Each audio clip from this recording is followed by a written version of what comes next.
नमस्कार, आप सभी का डीजी स्कूल में स्वागत है। आज हम लोग संस्कृत का शब्द रूप हम लोग पढ़ेंगे। संस्कृत व्याकरण स्टार्ट किए हुए हैं, उसमें हम लोग शब्द रूप के बारे में पढ़ेंगे। तो हम लोग अभी ईकारांत स्त्रीलिंग शब्द को हम लोग देखेंगे, जिसमें दीर्घ ईकार हो और वो स्त्रीलिंग शब्द हो, जैसे नदी, नारी, जननी, पत्नी, पुत्री, विदुषी, भगिनी, सखी, कुमारी आदि। हम लोग इसमें देखेंगे यहाँ पे नदी में भी दीर्घ ईकार लगा हुआ है, नारी में, जननी में, पत्नी में, पुत्री, विदुषी, भगिनी, सखी, कुमारी, ये सब में दीर्घ ईकार लगा हुआ है और ये सारे के सारे स्त्रीलिंग शब्द हैं। तो हम लोग यहाँ पर दीर्घ ईकारांत स्त्रीलिंग शब्द का शब्द रूप सीखेंगे। तो आइए हम लोग शुरू करते हैं। तो हम लोग सबसे पहले लिख देते हैं पहले विभक्ति। तो हम लोग को पता है टोटल कितना विभक्ति होता है। तो प्रथमा, द्वितीय, तृतीय, चतुर्थी, पंचमी, षष्ठी, सप्तमी और एक संबोधन, मतलब कुल मिलाकर के हो गया हमारा 8। और हम लोग इस जानते हैं कि ये कहाँ कहाँ पर लगता है, ये हम लोग पिछले वीडियो में देख चुके हैं। यदि आप नहीं देखे हैं तो आई बटन पे लिंक दिया हुआ है, आप उस पर जरूर देख लीजिएगा। तो हम लोग यहाँ पर चलते हैं। हम यहाँ पहले एक वचन का देखेंगे, फिर द्विवचन देखेंगे, फिर बहुवचन को देखेंगे। तो एक वचन का जो मेरा जो सूत्र है, जो हम अपने से तैयार किए हैं, आप लोग उसको देखिए। पहला कहता है इम, द्याद्य, दोद्या, द्याम। ठीक है ना, ये बहुत जल्दी याद हो जाएगा। तो इम, तो पहले बोलता है ई। ठीक है, तो पहले हम लोग इसको गिन लीजिएगा, 1 2 3 4 5 6 7 और एक लास्ट का छोड़े हैं, 8 होता है, तो हम 7 लिखे हैं। तो सबसे पहले बोलता है ई। तो हम लोग यहाँ पे ई जब जोड़ेंगे, नदी में ई जोड़ देंगे तो नदी ही रहेगा। हम लोग यहाँ पर लिख दिए नदी। ठीक है, इसके बाद हम लोग चलते हैं, ये यहाँ म बोलता है जोड़ने को, तो हम लोग लिखेंगे नदीम। ठीक है, फिर हम लोग द्या बोलता है तो नद्या लिख देंगे हम लोग, नद्या। फिर है द्यय, न द्यय लिख देंगे हम लोग यहाँ पे, नद्यय। इसके बाद है 2 ठो द्या लिखना है, नद्या, नद्या, ऐसे लिख देते हैं, नद्या, नद्या। इसके बाद है द्याम, तो नद्याम लिखेंगे हम लोग, नद्याम। ठीक है, ये हो गया हमारा। और यहाँ लास्ट में संबोधन है।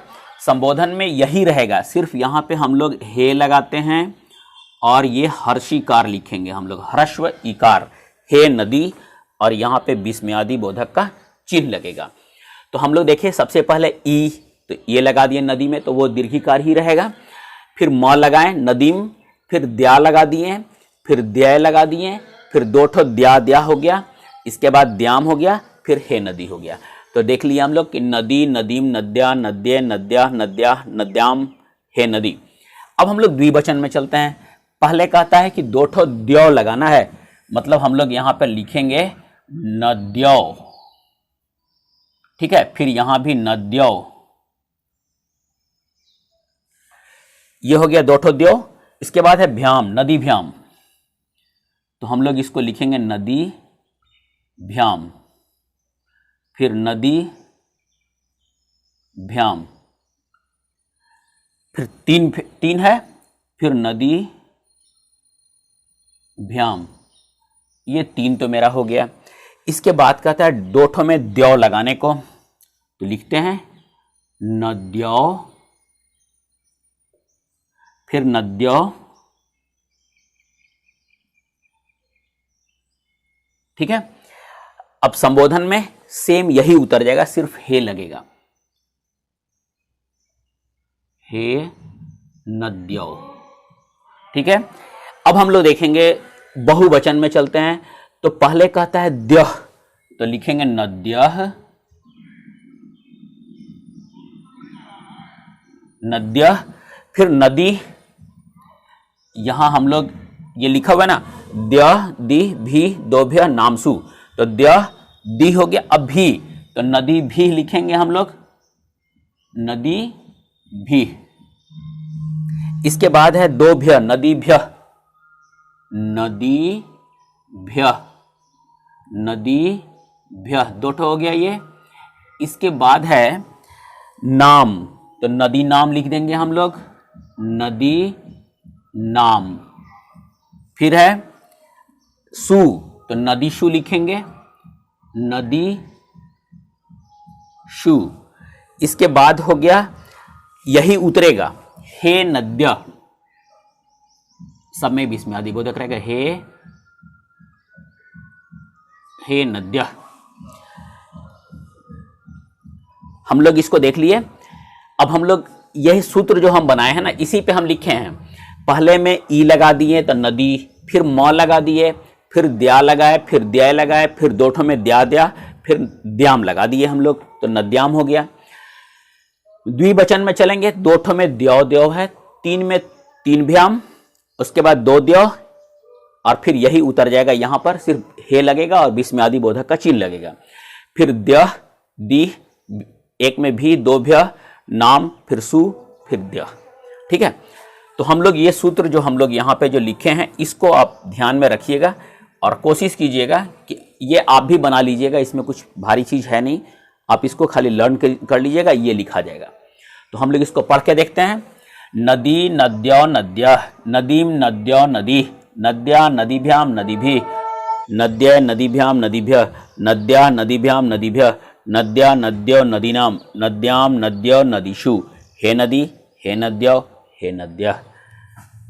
ये हमारा हो गया। ठीक है, तो हम लोग ये विभक्ति तो जानते हैं, इसका प्रयोग कहाँ पर होता है। जब एक वचन होगा तो ये लिखेंगे, द्विवचन होगा तो ये लिखेंगे, बहुवचन होगा तो ये लिखेंगे। और हम लोग इसका प्रयोग कारक के रूप के हिसाब से करते हैं, जैसे कर्ता ने कर्म को कर्ण से, ये हम लोग जानते हैं। इसी के आधार पे हम लोग इसका यूज करेंगे।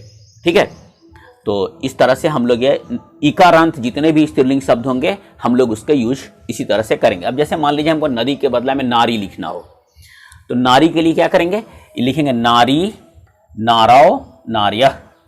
ठीक है, फिर यहां लिखेंगे नारीम, नार्यो, नारी, नार्या, नारीभ्याम, नारीभि, नर्ये, नारीभ्याम, नारीभ्य, नर्या, नारीभ्याम, नारीभ्य, नार्या, नार्यो, नारीनाम, नार्याम, नार्यो, नारीषु, हे नारी, हे नार्यो, हे नार्य।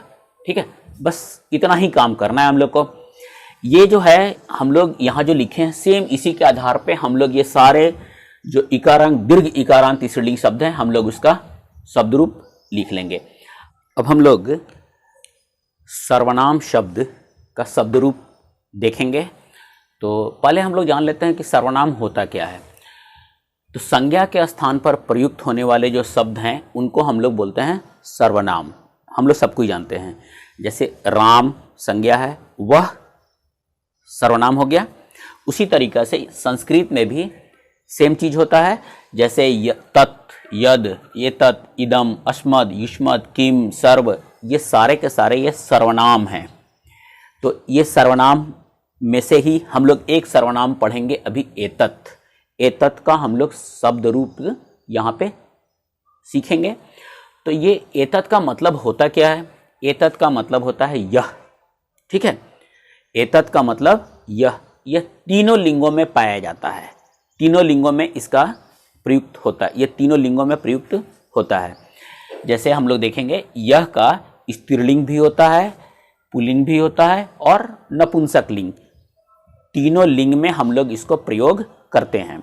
जैसे स्त्रीलिंग में यदि प्रयोग करना होगा तो हम लोग बोलेंगे एतत् के लिए, यह के लिए एषा, पुल्लिंग में करना होगा तो एसह, और नपुंसक लिंग में करना होगा तो एतत्।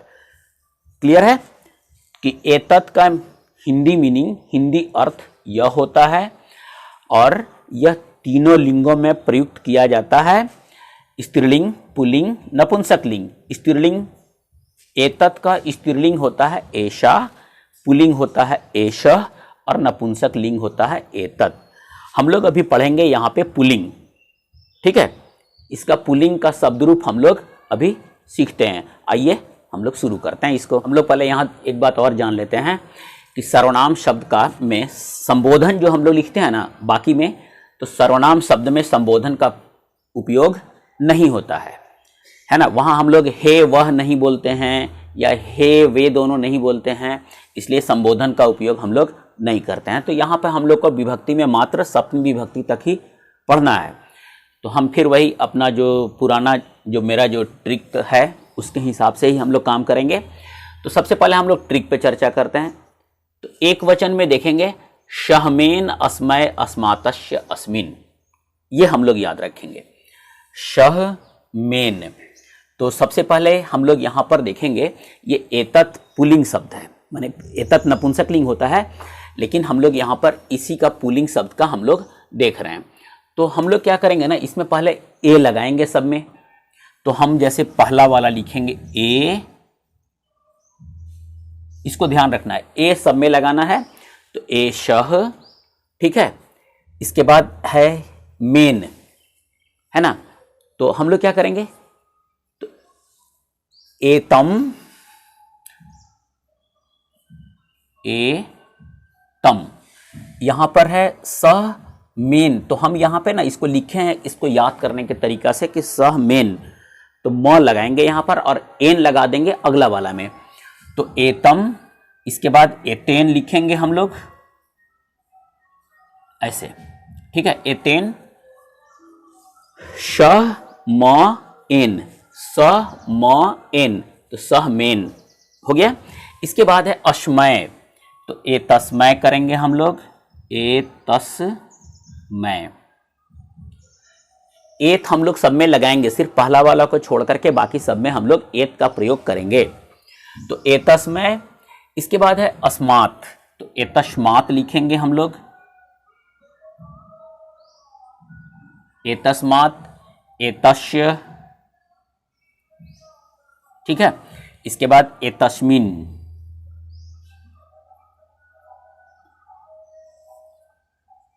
ए तस्मिन, ठीक है। ये हो गया हमारा। हम लोग यहां पर देखेंगे शह, सह म एन, सहमेन, अस्मय अस्मात श अस्मिन, सह म एन अस्मय अस्मात अश्य अस्मिन, हो गया ना। सब में ए लगा देंगे, पहला वाला में सिर्फ ए लगाना है, बाकी में हम लोग को एत एत एत सब में लगाना है। एशह, एतम, एतेन, एतस्मय, एतस्मात, एतस्य, एतस्मिन। अब हम लोग द्विवचन चलते हैं। बोलता है दू तौ तीन भ्याम दो यो, ये तो बहुत आसान है। दू तौ मतलब ए तौ, यहां लिखेंगे ए तौ, दो तौ बोला है तो ए तौ यहां भी लगा देंगे हम लोग। फिर कहता है तीन भ्याम, तो तीन भ्याम लगाना है, तो हम लोग एत में लगाएंगे हम लोग, ठीक है। तो हम लोग इसको लिखेंगे, तो एताभ्याम लिखेंगे, एताभ्याम। फिर लिखेंगे एताभ्याम,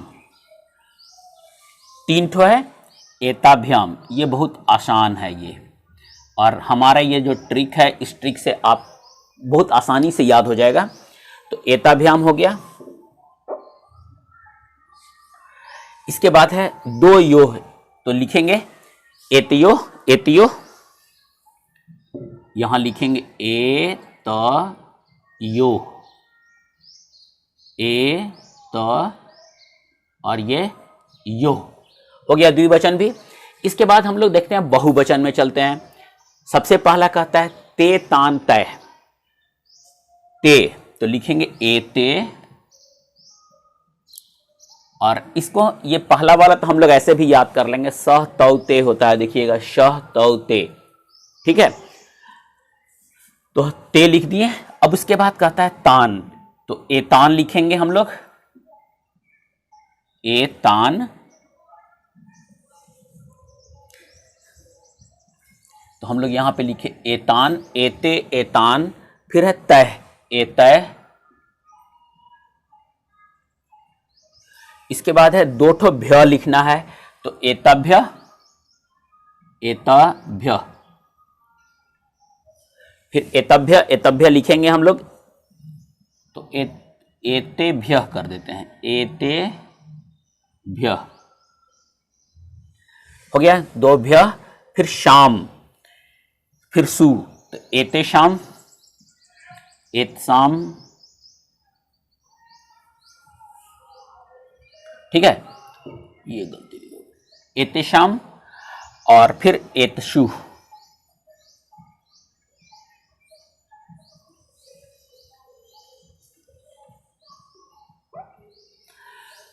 ये हो गया हमारा।